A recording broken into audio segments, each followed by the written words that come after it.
In May 1974, the design of the Internet was published in the IEEE Transactions on Communications. Robert Kahn and I felt strongly that the design and protocols of the Internet needed to be freely and openly available to any interested parties. A long time later, the internet was running, there was email running over, there was no web. There were no websites, no web pages, no links. I felt that it was really important that there should be, so I invented the web. And as the World Wide Web project grew, I needed collaborators. The Internet has been built on the basis of collaboration among a diverse and constantly evolving set of interested parties. And this is a foundational idea that must be preserved.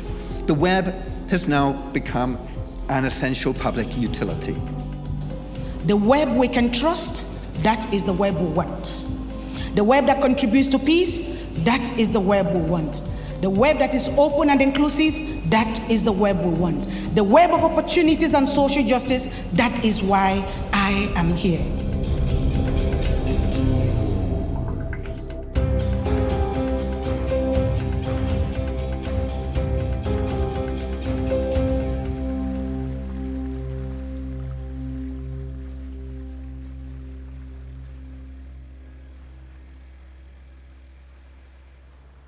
A internet ainda não é uma realidade para boa parte do sul global.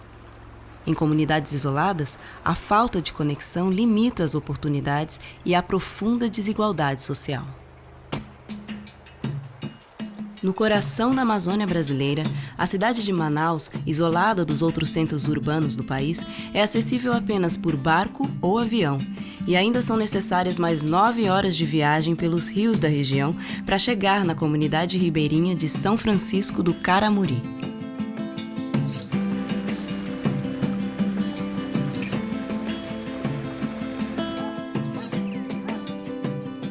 A gente hoje está ficando velho, não aguenta mais. Para nós chegar na cidade, se não for através desse ramal, nós vamos ter que pegar um barco, sair daqui 1h da tarde, vai chegar 3 horas da madrugada na Panaí. É muito difícil. E de ônibus você sai 6 horas, quando é 10 horas tá lá, entendeu? Esse ônibus é o que faz a linha de Caramuri até a estrada, né, que chega até o Rio Preto. E ele está nessas condições aqui porque quando chove ele não tem condições de subir as ladeiras e por isso ele está parado. Aí foi 2 semanas que não teve mais, ele não teve condições de fazer o transporte para o povo e o povo está sofrendo, precisando desse ônibus para levar até o Rio Preto. A produção vai estragar dentro do caminhão porque ele não consegue sair, né? Se conseguisse o asfalto aí, com certeza, as coisas mudaria para melhor, né?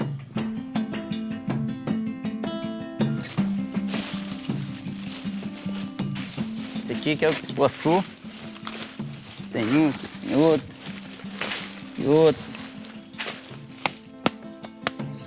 Pega aí, Daniel, a bacia. Aqui é a fruta, ele tá até com... Segura aqui, neném. Segura aqui. Hoje nós temos um comprador certo já. É, atravessador, não é direto com uma empresa, algum frigorífico ainda não. E com a internet você acha que se ele elimina o atravessador consegue vender direto? Com certeza a gente pode chegar a vender direto já. Porque o atravessador ele ganha talvez até mais do que a gente que trabalha e planta aqui. Passa 1 ano, 2 anos para colher, entendeu? Eles ganham um preço que, para eles, quanto mais der, melhor, porque baixa o preço.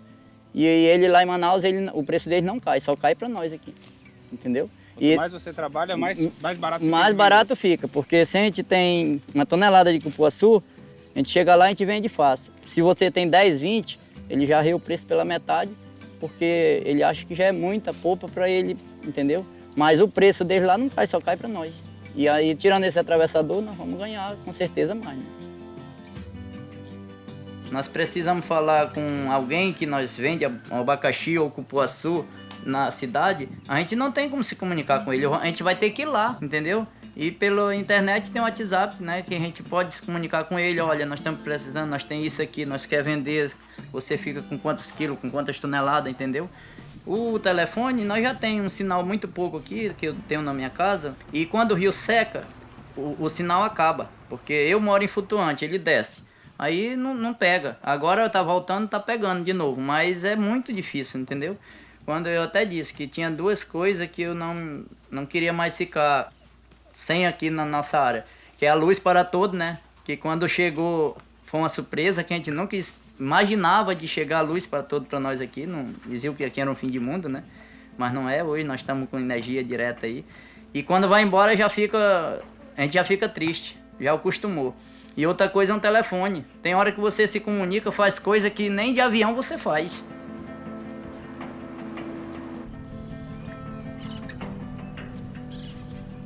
Nós temos que procurar o sinal em volta da igreja, principalmente na frente, para ter acesso.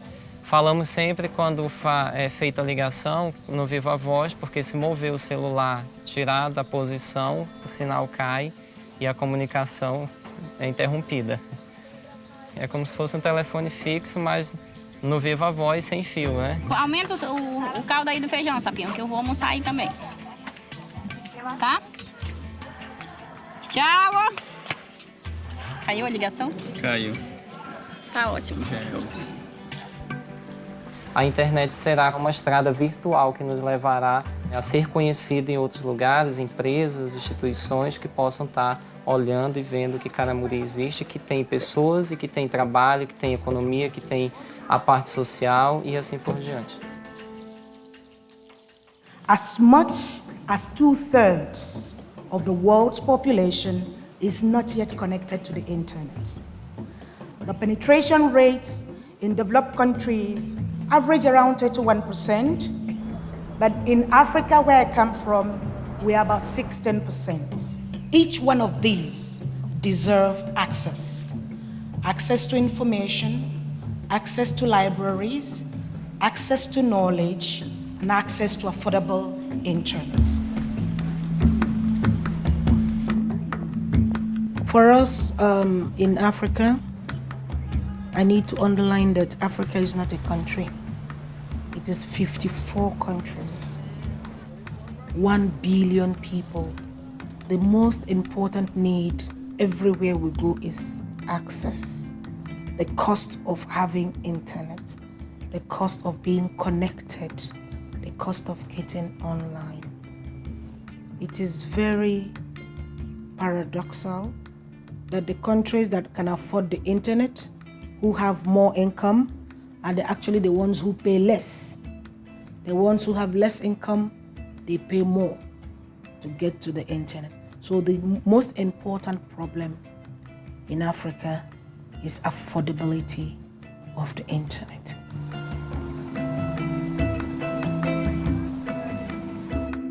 No Brasil, os mapas de renda e de conexão em banda larga praticamente se equivalem.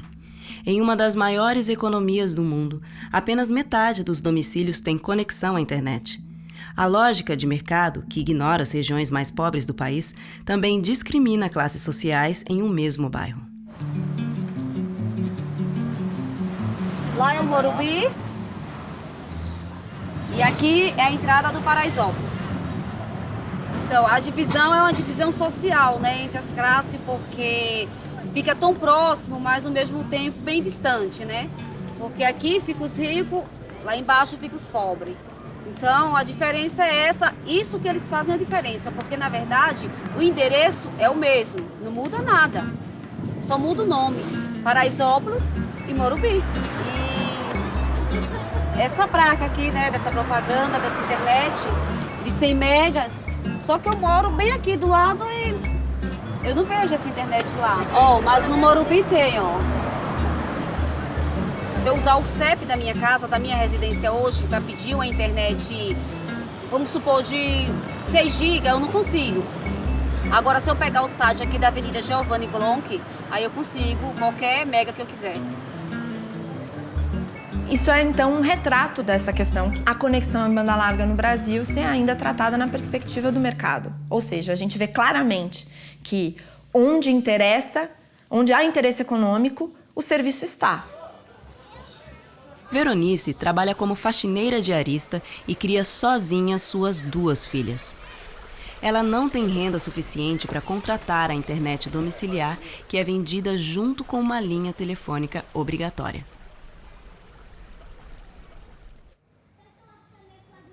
Eu uso primeiro a internet que eu gosto de usar na minha conta bancária.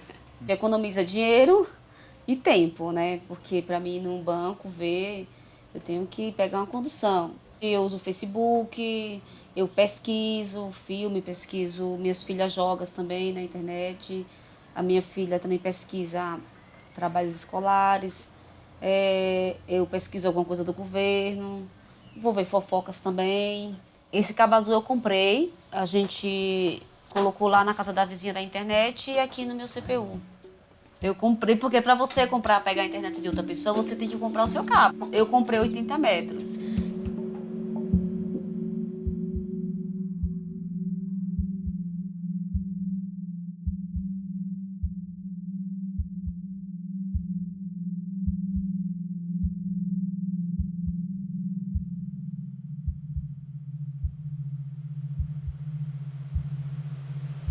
Esse fio azul aqui é o fio da minha internet, onde ele sai da minha casa e vem até aqui que eu vou mostrar para vocês.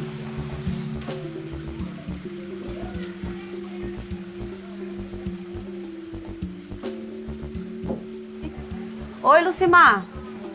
Quero apresentar vocês. Essa aqui é a Lucimar. Ela é a minha vizinha que compra internet. Fala aí, Lucimar. Eu peguei a internet pra mim. Aí elas pediram e eu passei pra elas também. Eu já troquei já troquei do aparelho já 3 vezes e além tá a mesma coisa. Lucimar paga R$ 120 por uma conexão de 4 megabits por segundo e pela linha telefônica. Ela divide esse custo com sua irmã Lucimara e suas vizinhas Veronice e Patrícia.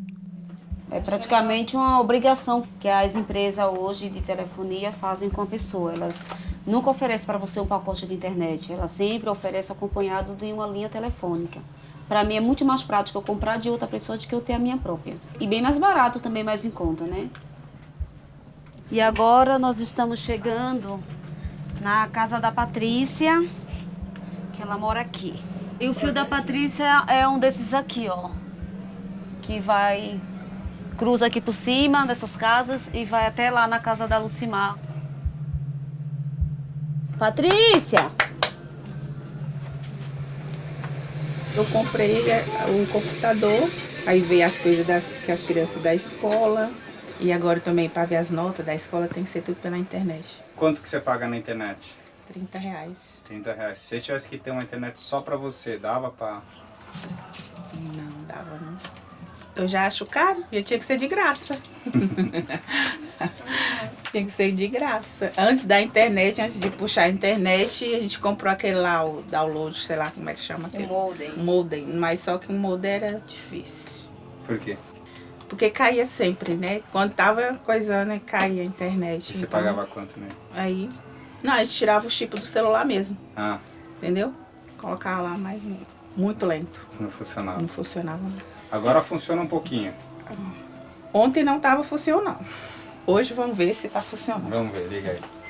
Por que você acha que a internet devia ser de graça? Porque eu acho que é dever do cidadão. Direito. Eu acho que sim. Paga tanto imposto, tanta coisa que a gente paga. Podia ter menos uma coisa de graça, mas nada hoje é de graça, né? Mesmo as coisas de graça, você tem que pagar, alguma coisa você tem que pagar. Não tem jeito. O ônibus também devia ser de graça, tem que pagar. Tem que pagar. E aumentou mais ainda, né? A discussão da consideração da internet, do acesso à internet, né, como algo essencial, tem relação com entender que isso é um direito. E é um direito que precisa, então, ser objeto de política pública, ou seja, de atuação do Estado. Não, possível. É caro, não é de graça e também não funciona. Que o bairro de gente rica funciona, pobre é mais esquecido. Isso quer dizer que a gente não tem direito a essas coisas, entendeu? Agora tudo tem que ter, ou você querendo ou não querendo, você tem que ter a tecnologia na sua casa. Porque hoje tudo tem que ser tudo pelo computador, tudo isso tem que ter, então. Não é porque a gente quer ser rico, não, é porque o mundo está fazendo a gente caminhar junto com ele. Entonces, para mí el Internet va vinculado muy claramente a la universalidad. O sea, si todos los derechos son universales y el Internet es un instrumento para el ejercicio de muchos derechos, también debe ser de acceso universal. A infraestrutura de telecomunicações está concentrada nas mãos de poucas corporações. Essas empresas controlam a oferta do serviço e limitam as opções de acesso. O cenário é ainda mais grave quando analisamos a infraestrutura internacional. Mais de 70% dos grandes troncos globais da rede pertencem a uma única empresa norte-americana, a Level 3. Quem controla a estrada, controla a mensagem.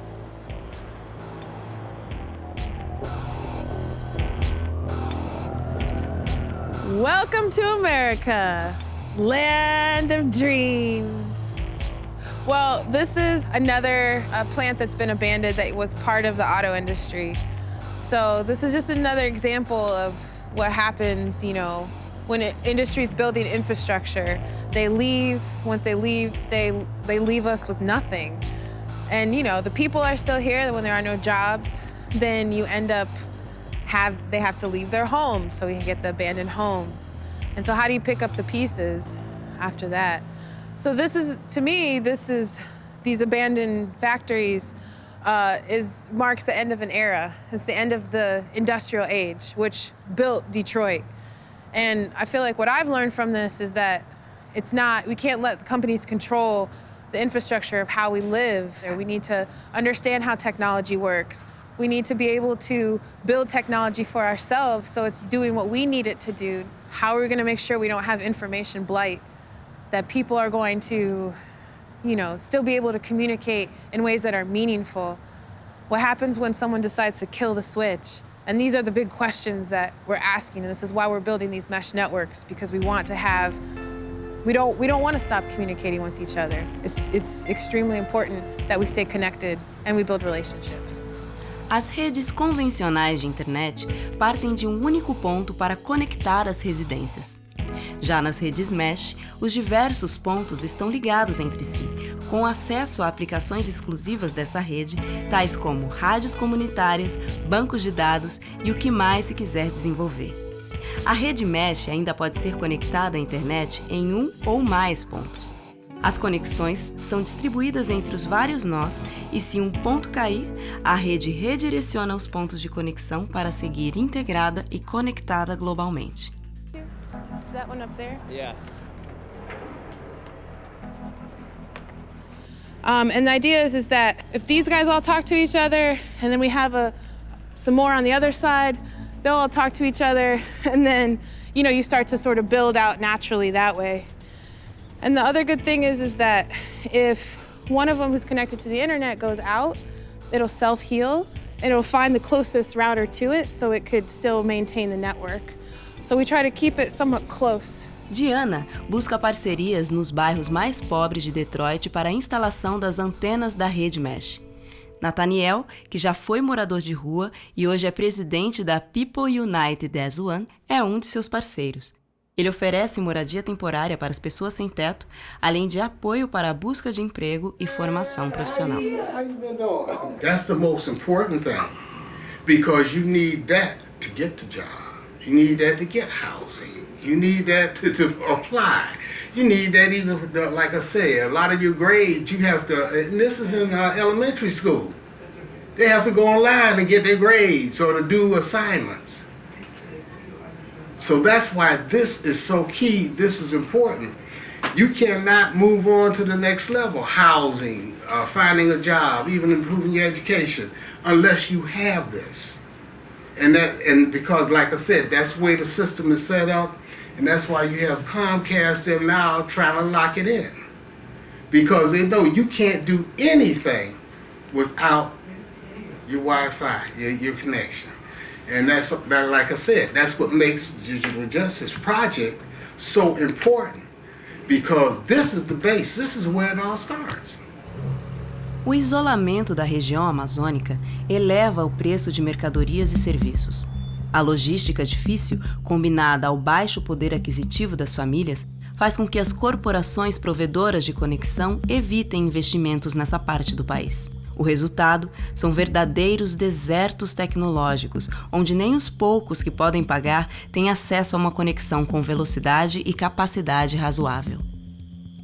A gente pagou R$12 mil no kit de antena parabólica e roteador e mais uns 3 pau para instalarem aqui. A gente paga aproximadamente R$2.000 por mês para ter 400 kbps de download e mesmo assim, pagando esse valor, que é um valor alto, a internet, ela praticamente inexiste, né? A Receita Federal, ela hoje obriga que você tenha a nota fiscal eletrônica. A nota fiscal eletrônica tem que ser no estabelecimento que você tá, ela é aqui. Mas como é que eu vou ter nota fiscal eletrônica com a internet que eu tenho? Eu não tenho. Tem algumas políticas federais de Enem, SISU, sei lá, que você tem que se cadastrar via internet. O cara de Novairão, às vezes tem que correr para Manacapuru, correr para Manaus, porque não tem. Então, como é que você pode ter um programa federal que te obriga que agora seja tudo por internet, se você não garante que tem internet? A recusa das grandes corporações em atender as áreas isoladas fez surgir pequenas empresas que se esforçam para ocupar o escasso mercado dessas regiões. A gente que somos pequenos, que estamos nascendo de baixo, estamos espalhando, né, segmentando esse mercado lateral do estado. Estamos chegando agora na comunidade de Caramuri, já estamos terminando a nossa implantação da torre lá, uma torre de 84 metros. Dessa torre de lá vai dar prosseguimento a mais 3 cidades. A gente está aí batalhando para botar a internet para funcionar para a comunidade, né? A gente está realmente fazendo aquilo que nenhuma das operadoras grandes querem fazer, né? E que isso vem despertar o interesse do governo em investir na gente, que somos pequenos, né? Dar essa oportunidade da gente poder crescer como as operadoras que são de incentivo e capital estrangeiro, né? E os caras vêm de lá, pegam o que é nosso, usufruem e levam o capital para lá. A gente aqui gera emprego, renda, e a renda toda fica no local, localizada na cidade, na capital.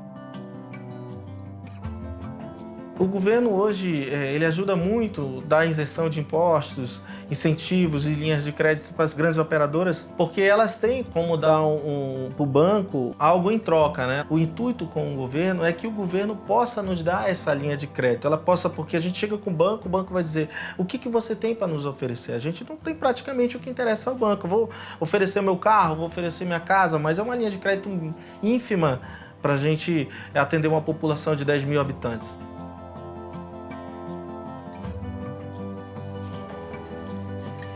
Ela já tá segura ali, né, Casa?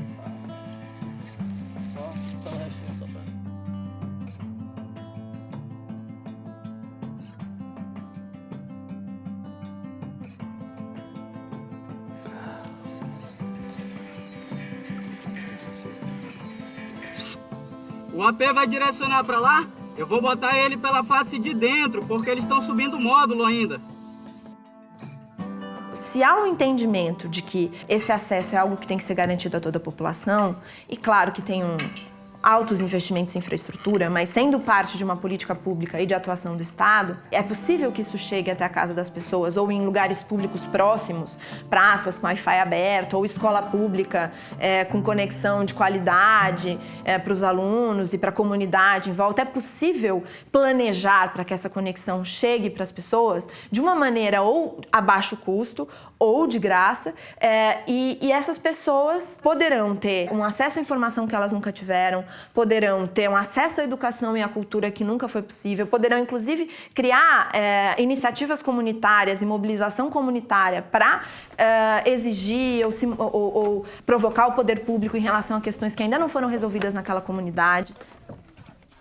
Nesse espaço funciona a sala de aula, onde todos aprendem e consequentemente, todas as séries juntas. 1º ao 4º ano, que é o que se pode ter nesse momento na escola de Caramuri. Aqui, no próximo, funciona a secretaria da escola. Temos aqui um computador com impressora.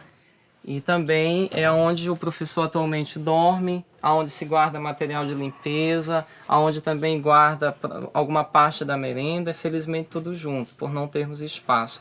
E tendo o computador, mas não tem a internet. Então, em toda a comunidade, a biblioteca que temos é essa, são poucos livros, é limitado ao conhecimento.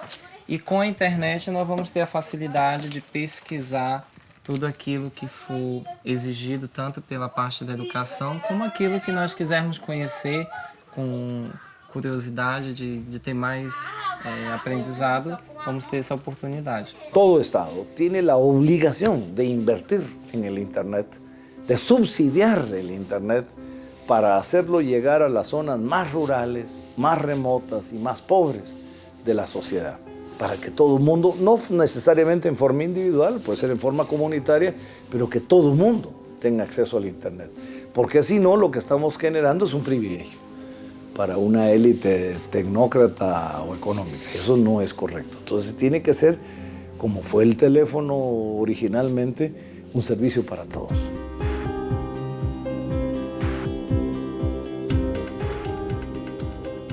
O Uruguai entendeu que o mercado não seria capaz de universalizar o acesso à conexão de internet. E, através do Estado, fez investimentos para garantir infraestrutura pública em todo o país e para todas as classes sociais. En Uruguay tenemos un monopolio público de Internet y tiene como objetivo, como mandato, darle Internet, así como línea telefónica, como electricidad, como gas y agua, a toda la población. Nosotros estamos tratando de complementar, o más bien utilizar esa infraestructura para agregarle conectividad a las escuelas y mejorar la educación a través de eso.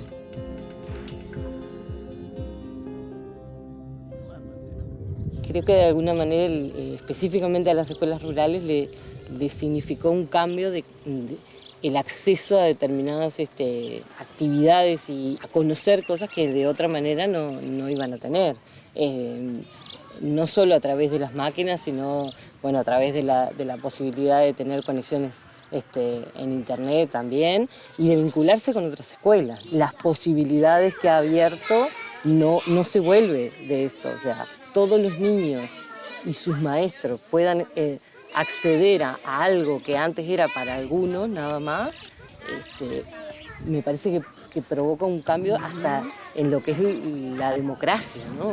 Vamos a hacer grupos donde van a estar los niños de inicial, los de primero, Valentina, y los de segundo. Es decir, que todavía no vamos a sacar cuadernos, Mateo. ¿Qué vamos a hacer? Vamos a trabajar con las tablets, con las XO. Y bueno, así, con el Internet, ellos están conectados al mundo. Están conectados, saben muchas cosas gracias a la computadora y que se pueden conectar a Internet. Es una manera de que también, gracias a la Biblioteca Ceibal, nosotros podemos tener que todos los niños de esta clase puedan leer algún cuento. El cuento de Blancanieves, pero pueden leer cualquier otro cuento. Yo lo que veo es que están más como globalizados, más. Es decir, es una escuela rural, pero tú lo ves y son casi como urbanos. Un detalle, las tablets, las computadoras son de los niños, son de ellos. Se las llevan a las casas, son propiedad de ellos. No son prestadas, no son de las escuelas, son de ellos. Los compañeros acá, en esta zona, van a trabajar robótica.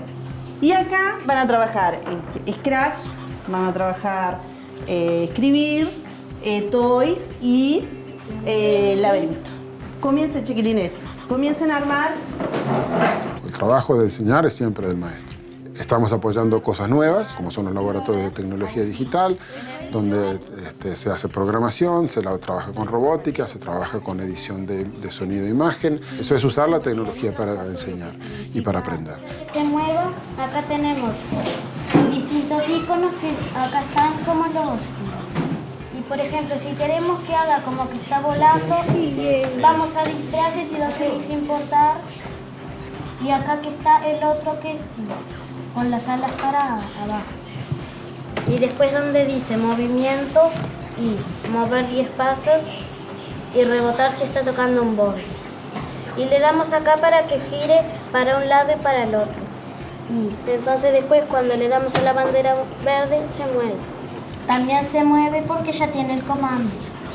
Creo que en este momento los niños manejan muy bien la tecnología. Ellos nacieron con la tecnología. Nos empezamos a dar cuenta que había muchos niños sentados afuera de las escuelas de noche, o después de la escuela, del horario de la escuela, los sábados y los domingos. ¿Por qué? Porque tenían conectividad, tenían acceso al Wi-Fi de la escuela. Entonces empezamos a poner accesos afuera de las escuelas, en plazas urbanas, en clubes deportivos, en complejos habitacionales públicos, aún en cantegrieles, en barrios de atención prioritarias o favelas. Justamente porque los niños de esas favelas iban a la escuela. y sí tienen máquinas. O sea, hoy la penetración de Internet ha crecido muchísimo. En Uruguay la penetración de Internet es uno de los más altos en América Latina. Todavía estamos lejos de lo que es Finlandia, que es donde quisiéramos estar, pero hemos crecido muchísimo. Yo lo veo como algo muy positivo, digo. Me parece que es como una puerta que se abrió a algo. Pienso que el tema es que quedaríamos aislados en un mundo que supuestamente nos estamos globalizando y está interactuando con el mundo, porque ya no es solamente un mero espectador, sino que estás formando parte de esa realidad, ¿no? Eso se trae de la escuela. Sí. Lo mismo que estaba allá, lo traes para acá. El internet te sirve porque podés como relacionarte con gente que no tenés que estar con la persona ahí adelante. Y hay como una actividad ahí para poder mirar como lugares, que como si estuvieras ahí caminando y mirándolo, pero lo miras a través de la pantalla. Os níveis de conexão uruguaios são uma exceção no sul global, onde os casos pontuais de acesso já demonstram um potencial de transformação social da web. Assim como em Caramuri, os trabalhadores de Xandere também dependiam de intermediários para vender a sua produção.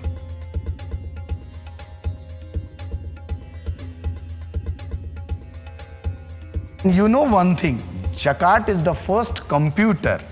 Jakarta is the first computer which is based on the binary system, and our modern computer is also working on the binary system, on the bit system. Binary means 0, 1, the entire computer system. Even if the supercomputer is also working on the binary system. But they developed the first computer, but the livelihood is the very pure.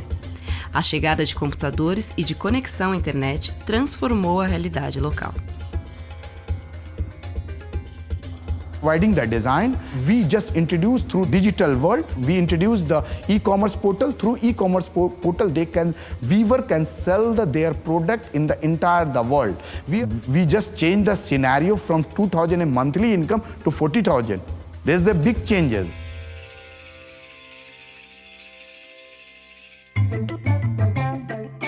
No Quênia, a população utilizou a tecnologia para criar uma alternativa ao inacessível sistema bancário do país. Créditos de celular usados como moeda se tornaram um dos aplicativos mais populares e utilizados. You can just send it from here, and within seconds, the cash is in their phones, and they are going to withdraw it and enjoy themselves. I don't have to go where they are. I just send money to them in their phone. Then they will draw it wherever they are, and work is done. So I find it very efficient. So I give her my mobile phone number. Now I'm receiving a message from M-Pesa. Confirm Kenya shillings 100 cash. I have to sign that I've received that money in my phone. Now I can send this money where I want, or pay a bill, electricity, water, or buy some items with it. Initially, I thought these are con men, but when it worked, I found it good. Since then, I've been using it.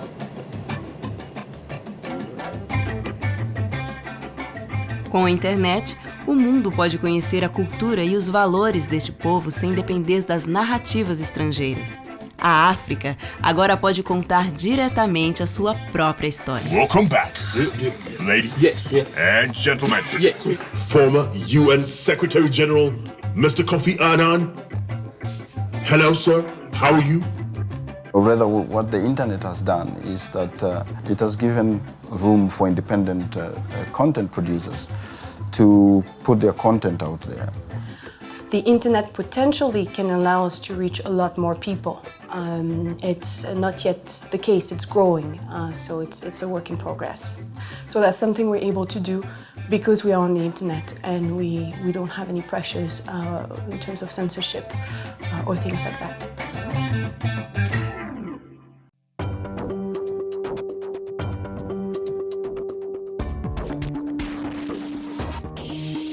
A liberdade de expressão e a participação social ganham força quando nos conectamos em rede. A TV e o rádio não são mais os únicos a narrar o que acontece nas ruas. Quem antes apenas via e ouvia, agora também pode falar e ser visto. Vamos conquistar! Vamos conquistar! O fim do racismo! O fim do racismo! Boa luta! O pobre não sabe a força que ele tem. O pobre, quando se une, ele tem uma força muito poderosa. Agora que a gente está começando, agora que a gente vai mostrar os sem terra.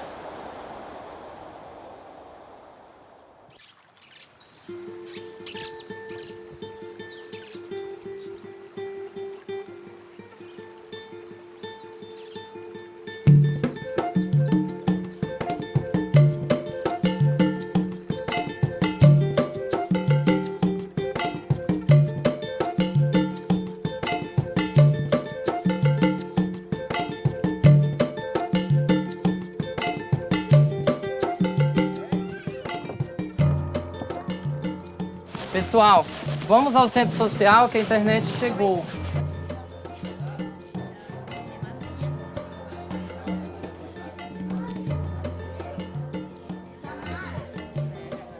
Foram quase 22 anos em espera por uma nova tecnologia e hoje chegou a internet. Quem é que tem smartphone aí? Olha aí, temos vários. Estamos hoje felizes por estarmos recebendo na comunidade o sinal da internet. Ali os técnicos instalando o provedor que irá distribuir o sinal gratuitamente, doado pela empresa Nova Soluções, na área social da comunidade. Posteriormente, cada um de vocês poderão conectar em suas próprias casas, comprando, aderindo o pacote da internet.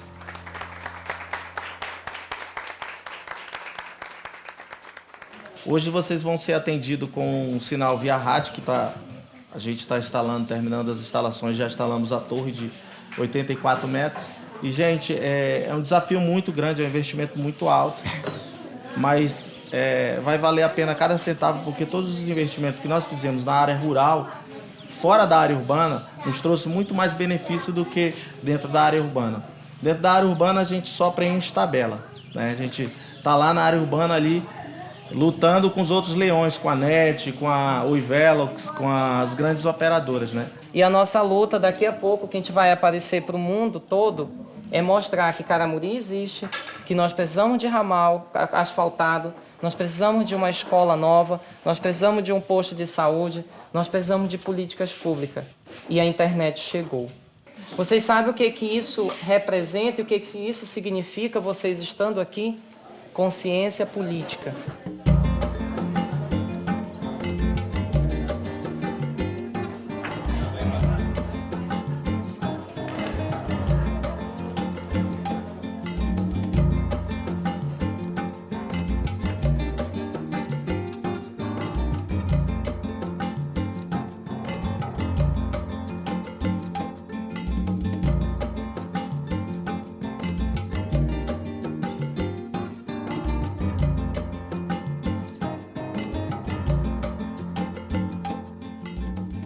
And I started going to school on the internet.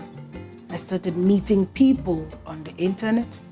I started exchanging and learning on the internet. And the first thing I found out was that I was not very different from other people.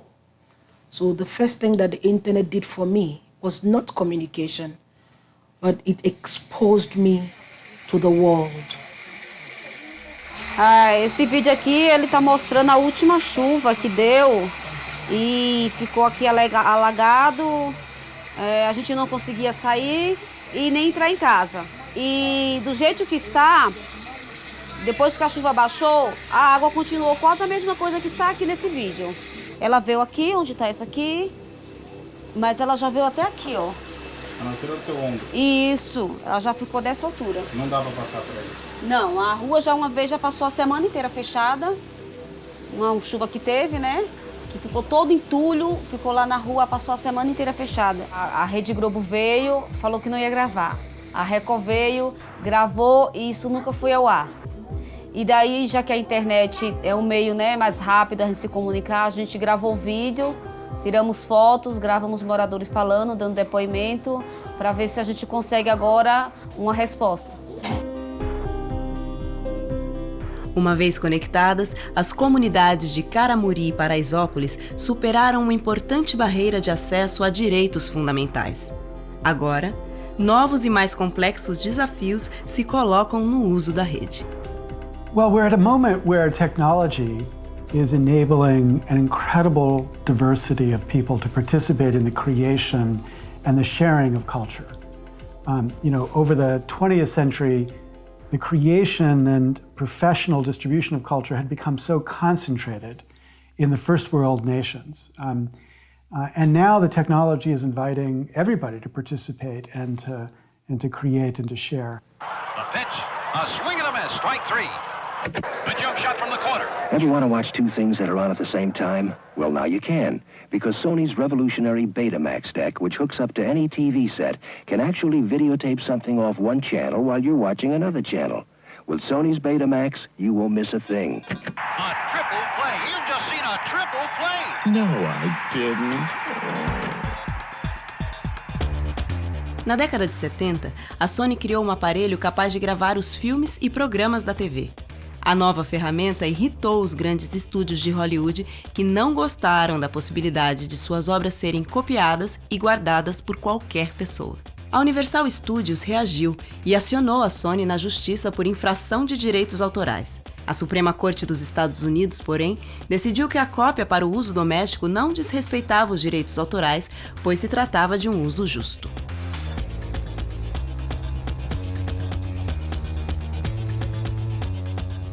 The freedoms we took for granted about copyrighted works in the analog world don't obviously translate to the digital world. So in the analog world, I can read a book. That doesn't trigger a copyright law because reading a book doesn't produce a copy. We have strong traditions that I can quote the book without getting permission from anybody. I can critique the book without worrying about some violation of copyright law. All these things, these freedoms were built into the physical manifestation of copyrighted works because that's what culture demanded. But as we move online, those same freedoms can't be taken for granted. I have a dream that one day this nation will rise up and live out the true meaning of its creed. We hold these truths to be self-evident that all men. One of his most famous speeches, the I Have a Dream speech, which most people around the world have probably seen or heard at least once or read in history classes, is copyrighted. And the rights are managed by EMI, which is a record company. And so it's actually been taken down from YouTube many times. It's difficult to find a complete version of Dr. King's entire speech on YouTube. And so we made a version of his video with the complete speech with a short introduction kind of explaining some of these ideas around copyright and explaining how we could actually have gone to jail for making this video if the copyright maximalists had gotten what they wanted. We could be going to jail for sharing a video of our nation's history, of one of the most important moments in the history of racial justice and in the history of the civil rights movement, and really in the history of any people's movement. So this is a general problem with democracy around the world. Democracy around the world right now is not responsive enough to ordinary citizens and is too responsive to powerful economic interests. That's especially true in the United States, but it happens everywhere. And so you would think that democracy is exactly the mechanism that we would use to represent the ordinary user as opposed to the business. But instead we see democracy serving as the tool of the economic interests as opposed to the interests of the society as a whole. And what the law is doing is making it difficult for people to do that legally. Think, for example, about a school. A public school is not going to teach its kids to violate the law. So it can't teach their kids how to take videos and to remix them or to build on the photos of other people. where the copyright status of all this work is unclear, because that's presumptively to violate the law. So this form of education becomes illegal in the digital space for no good reason at all. Yet we know the schools or the universities or other institutions are not going to engage in that kind of education because the law presumptively makes it illegal.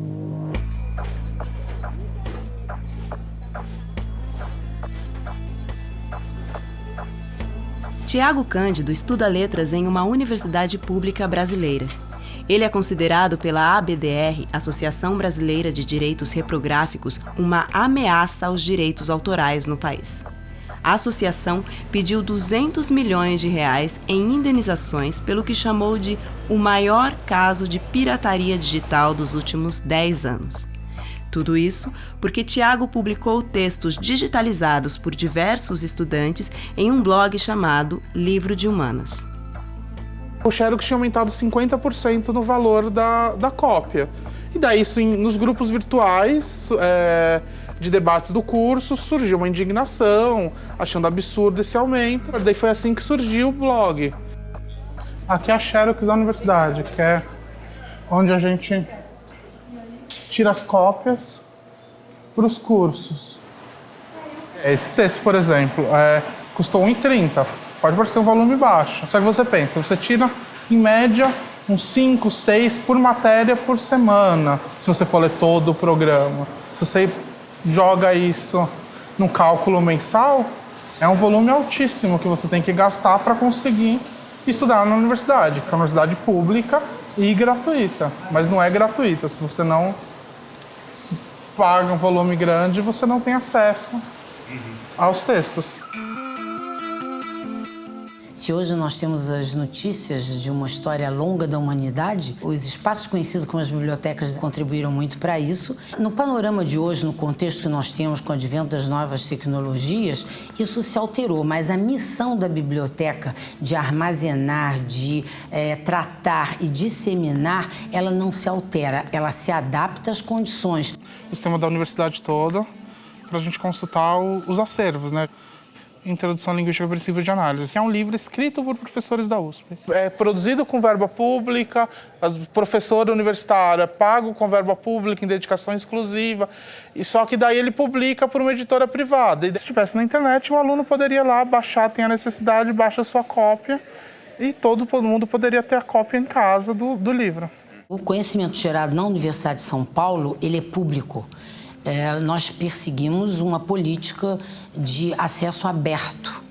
Naturalmente que nem tudo que a USP produziu em termos de conhecimento está aberto, porque essa política nova que com a internet, de tornar tudo disponível, ainda encontra algumas situações legais que precisam ser respeitadas, leis de direitos autorais. Eu creio que podem haver direitos de autor para proteger el trabajo de un artista, de un científico, de un investigador.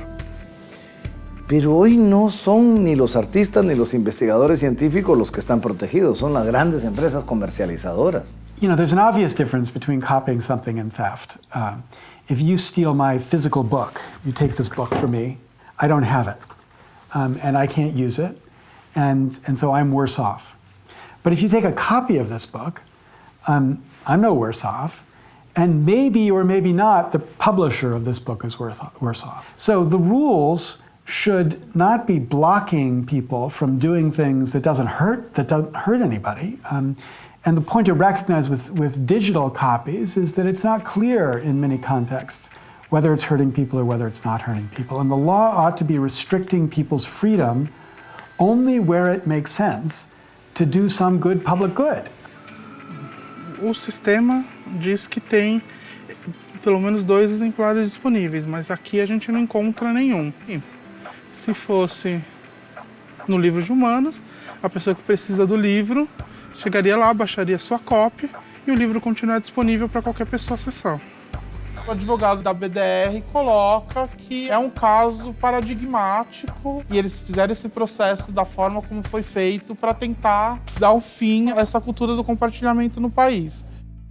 Me parece que hay que ser muy cuidadoso en definir cuáles son los bienes protegidos por el derecho de autor y cómo se protegen, para que no restrinjan de manera desproporcionada la libertad de expresión en Internet. Es decir, no todo vale para proteger los derechos de autor, ni cualquier cosa es protegida como derechos de autor. This is one of the biggest mistakes I think that the industry made, to create this antagonistic relationship to especially young people on the internet, and to make copyright seem like it was some oppressive regulation that was against the potential of the internet. Because what that's done is it's justified in people's minds the idea of resisting copyright. Now, my own view is that there's nothing wrong with copyright. There's just something wrong with the particular version of copyright that we inherited from the 20th century. And what we need to do is to update it, to make it make sense for digital technologies. And if we did that, then people should be respecting copyright. Now, what exactly the update looks like, we're still trying to figure that out, because we're still evolving in the way people will distribute and get access to culture.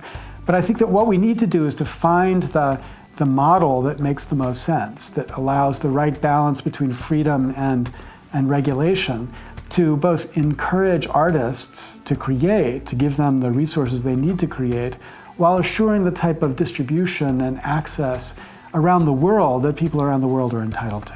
Just because you're using somebody else's copyrighted material does not mean that you are violating copyright. There are many forms of fair use, and you have to take into account the amount of the work that is being used, the purpose of the use, like if it's for an educational purpose, if you are writing a review, if you are doing a criticism, this is all sort of valid fair use. And if you look at the history of art, it is people using each other's work. It's people being inspired by one another. And so much art and criticism would potentially be a violation of copyright if it were not for fair use. The history of art is just one big mashup.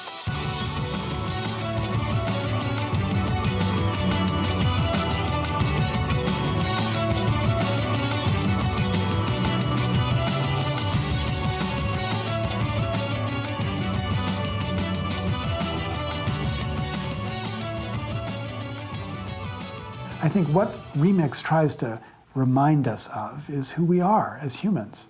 And as humans, we are always copying and sharing and remixing and building upon what went before. And that's something to celebrate, not something to regulate.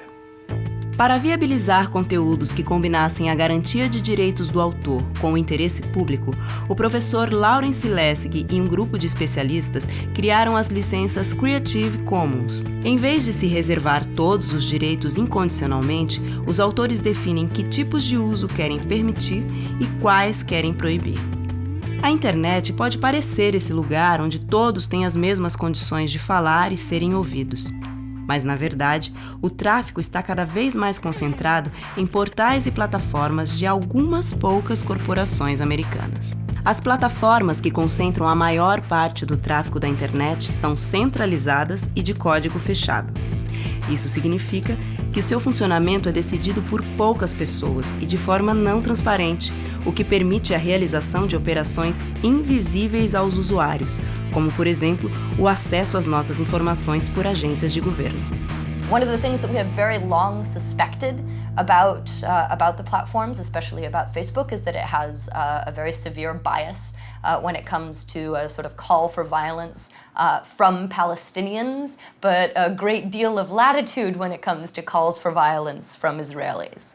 And so this is one of the things that we're hoping we can get some evidence of. And if it turns out that we're wrong and that the evidence really doesn't support our theory, I think it's also very important for us to know this. You feel like you are in public, but really the people who are in charge are these platforms, and there's no real way of holding them accountable. So we're trying to change that. 92% of the page views in the United States are controlled by 10 companies.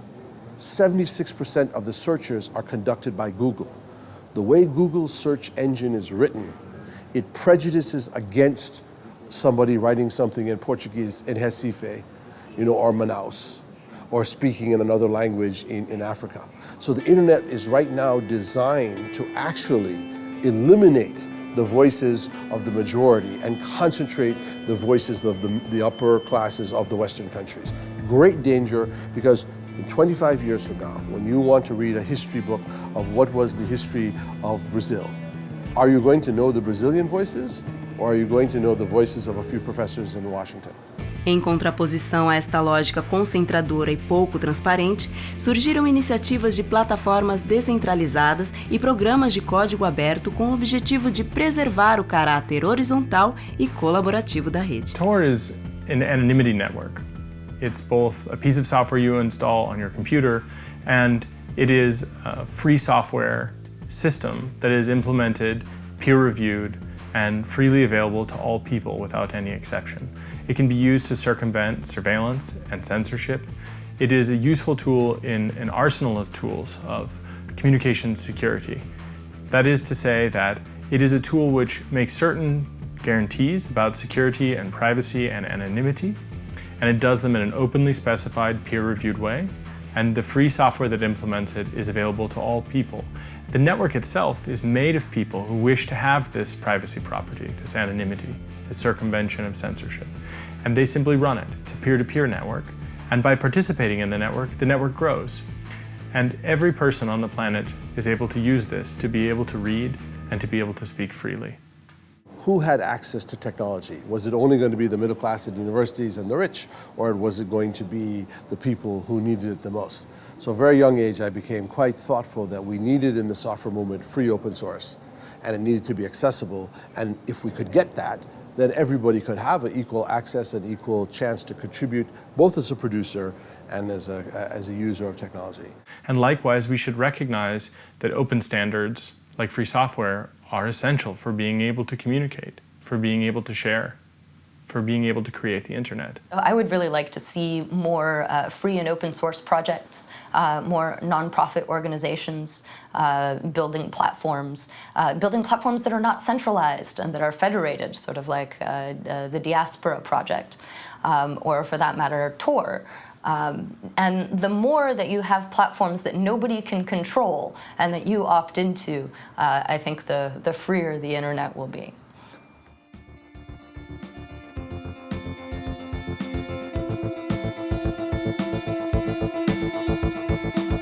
As tecnologias de impressão 3D não é só uma tecnologia, na verdade, o nome impressão 3D é um guarda-chuva para várias tecnologias. Elas foram patenteadas pelas empresas que criaram essas tecnologias e isso foi uma coisa mais ou menos assim, um pouquinho depois do advento da computação pessoal. Só que ao contrário da computação pessoal, em que as empresas fizeram ali uma paz e não se atacaram com patentes, meio que todo mundo copiou de todo mundo e aí a coisa deslanchou. No caso da impressão 3D não, então ficou tudo muito restrito aos fabricantes que criaram as tecnologias. Só que aí mais ou menos em 2005, um professor de uma universidade no Reino Unido, ele criou esse projeto chamado RapRap.org, que significa Replicating Rapid Prototyper. A ideia principal do projeto era fazer uma máquina replicante. Quer dizer o quê? Uma máquina que consegue se produzir. E com essa impressora a gente fez essa aqui. E isso era possível por quê? Porque desde o início esse projeto adotou uma política de que os seus produtos fossem sempre software livre e hardware aberto. A gente não fez tudo isso aqui do zero. O corpo básico da engrenagem é já uma biblioteca que fez isso e a gente só adicionou algumas coisas, como adaptar o tamanho dessa entrada para o parafuso que a gente usa e colocar o nosso logotipo aqui. Enfim, a gente quis colocar o nosso logo e a gente também fez isso aqui por quê? Para deixar acessível um parafuso que, enfim, na nossa montagem ele tinha que estar acessível depois que já tivesse colocado a peça. Antes desse boom da impressão 3D, uma impressora que tinha uma capacidade um pouco acima dessa custava na faixa de $50 mil, começando em $50 mil. E aí, de repente, caem as patentes e todo mundo começa a fabricar, e aí você tem máquinas de $1.000 que fazem coisas muito próximas do que uma máquina de $50 mil. Uma máquina de R$5 mil, e aqui uma máquina de R$400 mil. Impressão 3D desktop está surgindo hoje. Começou em 2008, quando expirou a patente, a principal patente dessa tecnologia de impressão 3D por extrusão, e a coisa demorou, digamos, 20 anos para vingar. Foi só isso. O que o sistema de patentes efetivamente fez? retardou uma coisa que ia acontecer de qualquer maneira. Existem projetos de software livre que envolvem dezenas de milhares de colaboradores, centenas de empresas. Sem a internet isso nunca teria acontecido. If your business model is focused on controlling copies of the creative work, then you want to make the technology help you control distribution of copies of creative work. So what we've seen is the industries, which in these different countries like France and the United States have enormous power over the political system, have used their influence to tilt the legal rules in favor of these old models of creativity, rather than allowing new models to develop or encouraging new models to develop. And that's what we're seeing happening in lots of different corners of the world. And I think we ought to encourage that kind of innovation and creativity. At risk, the basic principle of net neutrality. Net neutrality. Net neutrality. Net neutrality. Are allowed net neutrality. Yes, net neutrality. Net neutrality means keeping the net free from discrimination, be it commercial or political. The innovative explosion which happened across the net over the last 25 years has happened only because that net has